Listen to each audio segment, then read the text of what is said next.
Welcome to the Business with Beers podcast. Today I'm going to talk about the 10 ways to fund your franchise. You know, it costs between $50,000 to $500,000 to start a franchise. And most people, except for maybe Mattress Mac, don't have thousands and thousands of dollars of stuffed under their mattress. And for everyone else, we need to find a way to fund it.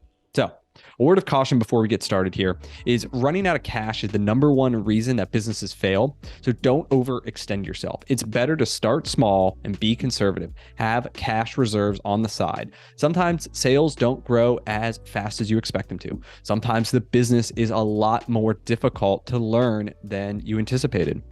And once the business starts making money, don't go spending it. All right, save the cash and reinvest it back into the business. Acquire more units, invest in marketing, build your team.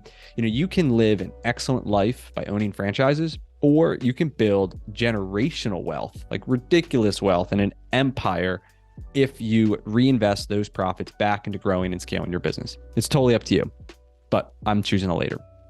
So the 10 financing options or funding options here, I'm going to go through all of them, and then we're going to go break each one of them down. So I have two buckets, self-funded and other people's money. With the self-funded options are the ones that allow you to tap into the equity of an asset that you already own. So basically, you're just going to leverage the asset that you already own and pull money out of it to go and buy it. Or you're going to use, OPM or other people's money, which you're going to borrow cash from others. So the 5 self-funded options that we are going to talk about are cash, HELOC, stock portfolio loan, life insurance loan, and a 401k rollover. The other people's money options that we're going to talk about are in-house financing, equipment loans, unsecured personal loans, SBA loans, and friends and family.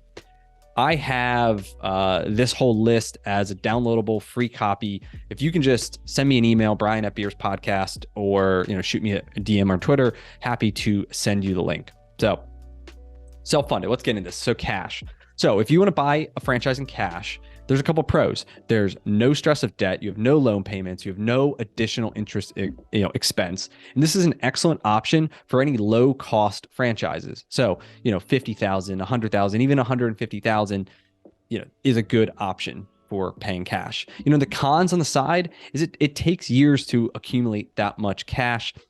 And depending on how much you have, it could limit your opportunities, right? If you have $75,000 in cash and you want to pay the whole thing in cash, you're going to have and take on no debt. You're going to have a lot less options just because you're limited to that budget. And then you also may need to source additional working capital. Like if that 75,000 is just the bare minimum to get you started, it doesn't take into account that like I said, it may take some time to build the sales. Like you might be losing money for 3 months, 6 months, whatever it is.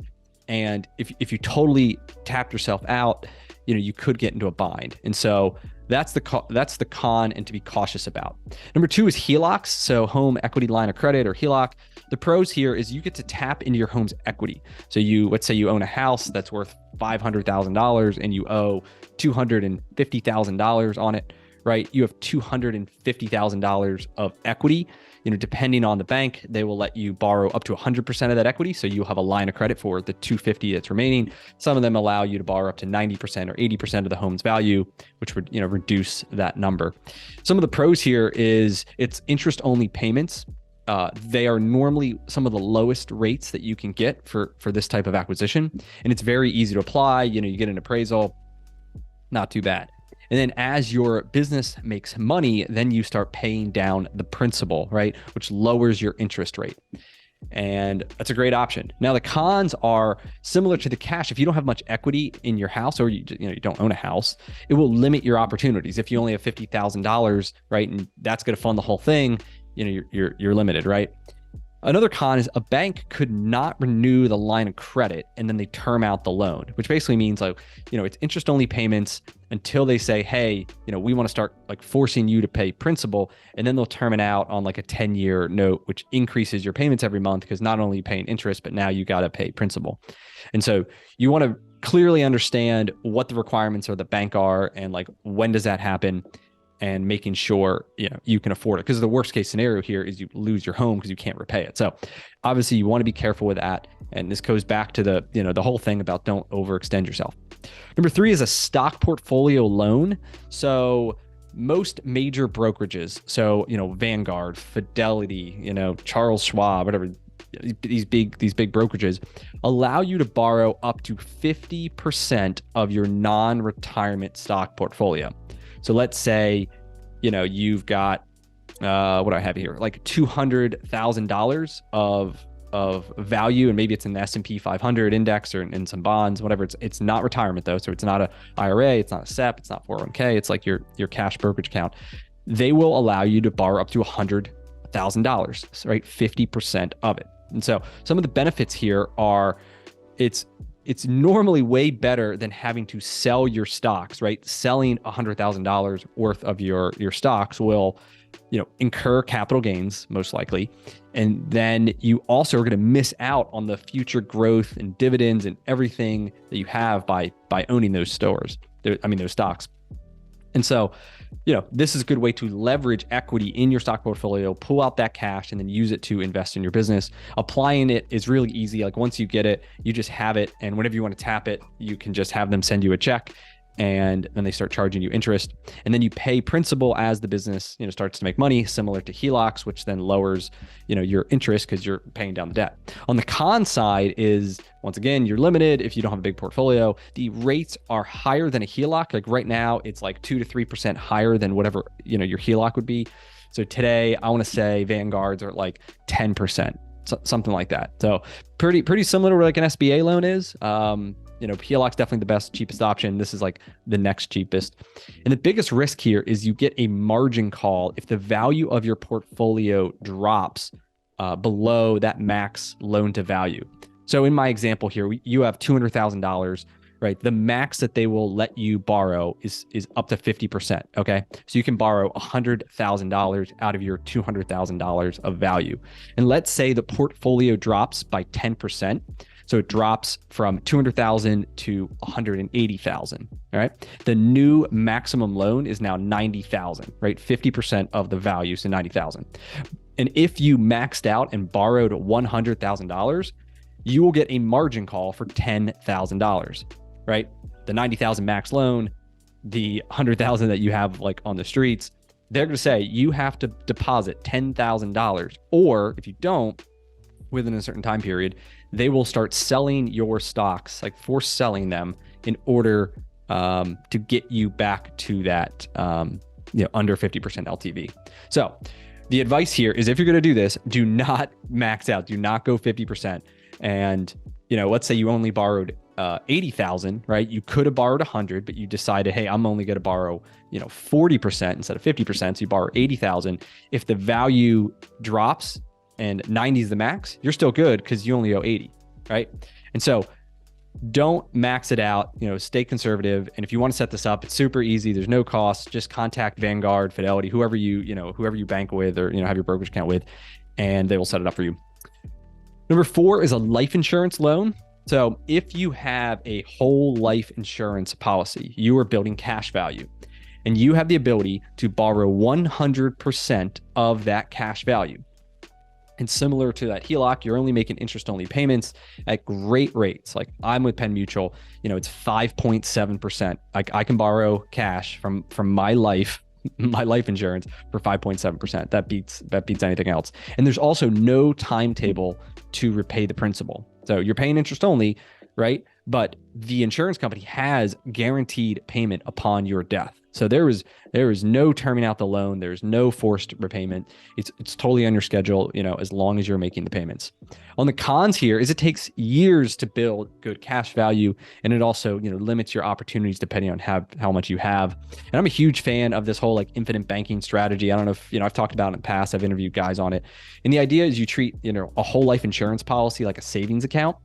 And it earns 4 or 5% a year. You have access to that cash through a loan. It's protected from creditors. The death benefits can go to your kids tax-free. So if you're interested in this, you have to be kind of a higher income earner for this whole thing to make sense with the fees and stuff involved for the first couple of years. But email me if you want a referral. I work with one of the best guys in the space who set up policies for my entire family. I've interviewed him multiple times here on this podcast. So huge benefit there. Number 5 is a 401k rollover. So this is only applicable if you have a 401k, number 1. And number 2, you are quitting your job to start the franchise. And so if you, let's say you've got $200,000 in your 401k, whatever it is, and you want to use that money to seed your investment, you can do that. There's no early withdrawal penalties as long as you do it correctly. So great option for people who want to bet on themselves instead of betting on the stock market. On the cons, this process is complicated. You have to use an expert and an experienced company in doing this. And you also it has to be a C Corp to set it up. A lot of people don't want to have C Corps for, there's additional taxes and some administrative reasons. But once again, this is a great option to access that money if you choose to. Some of the 401k rollover companies is Fran Fund. There's another one called Benetrends. There's another one called Tenet Financial.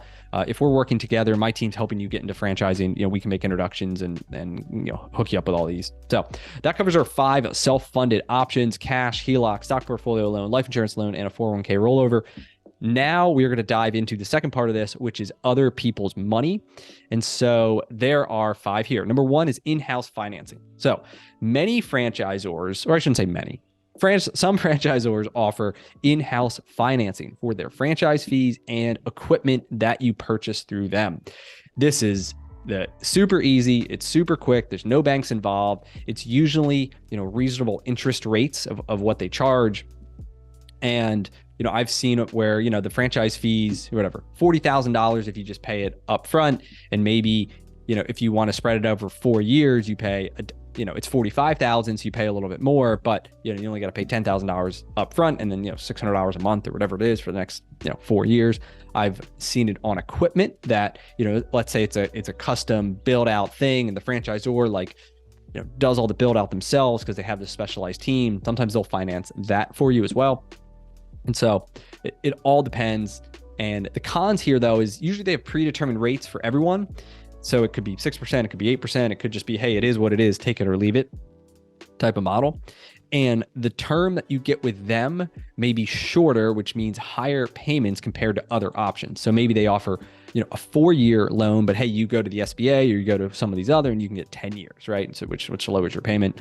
Ultimately, you pay more interest, but lowers your payment. And the other con here is if you default on the loan, you default on your franchise. And so, they are connected at the hip here. And so that is something to be aware of. But for me personally, if a franchisor offers in-house financing, most of the time I'm going to recommend that you take it because most of the time it is a pretty good deal. Franchisors want to see franchisees succeed, and if they are leveraging you credit, they've got some more skin in the game, which I like to see. Next is equipment loans. So this is a great option for equipment-based franchises. So you are buying dumpsters, you were buying trucks, you were buying vans, you were buying anything that has it's a hard asset with resale value. Generally, there's a very easy application process and approval process since the franchisor normally already has existing relationships set up with these lenders, and these lenders are doing all their work. So everyone that goes through the dumpster company, they're using the same equipment lender. And so the lender is now comfortable with the franchise model. They're comfortable with everything. They have to approve you personally from a credit standpoint, but you don't have to write this whole business plan. They just they get it and they understand the intrinsic value. The cons here is, it's obviously only for equipment. You can't finance the franchise fee, working capital, startup costs, rates and terms, based on your credit, and equipment is used as collateral. So if you default on the loan, they repossess the equipment, you're out of business, right? So the next one we're going to talk about is unsecured personal loans. So these are, a little bit fringe, right? The pros here are you can get this funding and use it for any purpose, right? There's no you have to have a business plan. We have to have this certain collateral. You don't have any collateral. That's why it's unsecured, which is the biggest benefit. But to qualify, you have to have excellent credit, 700 or higher. You have to have, reliable income, no missed payments. These lenders, these private lenders are lending purely on your personal track record and taking a bet on you. The cons here, it's higher rates, it's a high origination fee, it's a higher lender, it's a higher rate, on an ongoing basis. And some people don't mind paying the interest because they don't want to put up the collateral. They don't really, don't have it or don't want to put it up. Other people say, hey, I'm not going to pay a 10% origination fee or, whatever these things are. So anyway, I do have one that I recommend talking to if you're interested in that. It's called American Business Credit. And number 9 here, I got SBA loans. So SBA loans, very, very popular for funding franchises. The pro here is you can finance up to 70% for a startup business and 90% if you're buying like an existing cash flowing franchise. But for most people starting a brand new franchise from scratch, 70% finance, they need 30% to bring as a down payment. But what they can include in that 70%, like the whole nut here, is all the equipment, the franchise fee, the build out costs, the marketing budget, and working capital. Like if the franchisor says you need 6 months of working capital or 3 months of working capital, and you get this budget for, let's say the all in is $300,000, they are going to finance up to $210,000, right? So you got to come with 90,000, and that 90,000, could just be cash in the bank, like I said, working capital, franchise fee, whatever it is. So that's really nice. On a term basis, they're 10-year terms, and the rates are based on Wall Street Prime. So right now it's like 11% roughly. So interest rates keep rising. Sounds really high when we're used to like rates half that amount. And honestly, you just got to work it into your numbers. Can you still cash flow? Can you still make money? Does this thing still make sense? And yes, you pay higher interest, but at the end of the day, if you're getting a good return on your investment, it is what it is, right? The cons here are, you're dealing with the government. There's additional paperwork. You have to put up collateral that's equal to the loan amount. So if you're getting that $210,000 loan, they need collateral equal to it. So they will look at the assets and say, all right, well, the assets, maybe on the street value is worth 100,000, but they're going to discount it. And maybe they're going to say it's worth 50,000 or let's say 60,000. So then they're going to say 210, they're going to subtract the 60,000 or whatever they think the discounted value of the assets are worth. Now there's $150,000 less. You need to put up collateral for $150,000. So if you own a house and let's say you've got $200,000 in equity in your house, they are going to have a lien, like a second position lien on your house to be able to capture, that 150 that they need to get you there. So obviously additional risk. There's also restrictions. There's also some prepayment penalties. There's a bunch of other rules around it, but for a lot of people, really good option. Some of the banks that I recommend is you want a franchise-friendly SBA lender or go through a broker that this is all they do. I don't go to like Wells Fargo, TD, or any of the major banks. Check out Live Oak Bank. They're the number one SBA lender in the country. And then there's ones I mentioned earlier, FranFund, Benetrends, and Tenant Financial. All are SBA franchise like brokers, like lending brokers, where you apply with them. They basically shop you to a bunch of different other lenders that do franchises, and we'll work with you on that. And finally, friends and family. And so let's say you want to raise some money. You could do it as equity or debt. So you could give them a percentage. You could give them just a pure debt payment. You can set the terms. You can be as creative as you want. And there's no banks, there's no credit checks. Like you can make it as easy as possible because you're just raising money from your friends and family.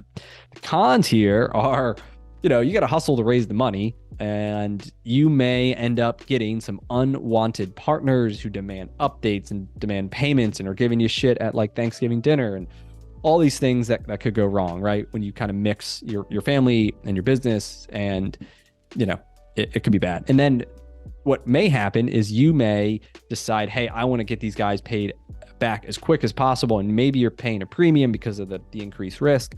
And so then you're draining cash from the business quicker than if you went one of these other routes. And so anybody looking to go that route, I just recommend that you be very, selective in who you choose, and setting proper expectations and doing everything up front you can to help avoid any relationships that could be destroyed of it. So just be careful. And that's all 10 of them. So on the backside here on other people's money, we're looking at in-house financing, equipment loans, unsecured personal loans, SBA loans, and friends and family. One of the cool things here is you can combine multiple sources. So let's say you wanted to get into that dumpster rental business, and it is a $310,000 investment. You could say, all right, well, I got $75,000 in cash. I am going to utilize a $35,000 in-house franchise fee. And then I'm going to use their equipment lender for $210,000. And you add all up, you 310. So basically 75,000 cash, and the rest you're leveraging. Maybe you want to get into the house cleaning business, and it's $120,000 to start one up. And you've got, $50,000 in cash, and maybe you've got a stock portfolio loan that you're going to, borrow money to get the remaining amount. Maybe you want to get into residential painting, and you are going to get $20,000. You're going to tap your HELOC, and then you're going to get a $65,000 unsecured personal loan. So you have no cash into this thing and you're good to go. Maybe you want to get into water remediation and you want to do a life insurance loan, a HELOC, an SBA loan, and you have all your money. So there's lots and lots of different ways. Sometimes people only think cash. They only think, SBA, but there's 10 different ways. There's actually probably more, but that's what we're starting with today. So if you are ready to get started on your franchise journey, I have a team that helps people find the best franchise based on their goals, their budget, their skills, and location. And it costs absolutely nothing to work with my team. So if you are interested and you're serious about getting started, you can send me a message on any of the platforms, LinkedIn. I'm very active on Twitter. You can send me an email, brian@beerspodcast.com. And I'll get you connected to an expert franchise consultant that I've handpicked, and we will work with you to help you, achieve freedom and build wealth and, have a lot of success by owning franchises. So that's all I got today. I will see you next week. Thank you.